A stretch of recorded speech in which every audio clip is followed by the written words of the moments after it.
আরে মামনি, কেমন আছো তুমি? যাও, তুমি গিয়ে খেলা করো। এই তুমি কাজের থেকে চলে এসেছো, এত কাজ করার কি দরকার আছে? আরে আমার মেয়ের ভবিষ্যতের জন্য আমি সব করব।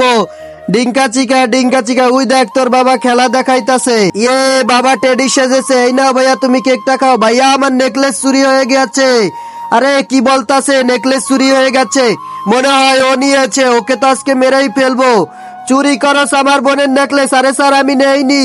তুই নাসনি মানি? আরে আমার স্বামীকে মেরো না, পুলিশ চলে এসেছে। এই চোর কোথায়? আরে স্যার এই যে চোর, নিয়ে যাও। স্যার আমি চুরি করিনি, আমার কথা একটু বিশ্বাস করুন। তার আগে গাইস, আমি অন্যদের মতো কোনো কসম দিব না। আজকের এই আল্লাহ লেখাটা যদি ভালো লাগে তাহলে ভিডিওতে লাইক করে চ্যানেলটা সাবস্ক্রাইব করে দিবে, আর অবশ্যই কমেন্ট বক্সে আল্লাহ নামটি লিখে যাবে। ভাইয়া কি হয়েছে বোন? ভাইয়া আমি নেকলেসটা পেয়ে গেছি, ঘরেই আছিল।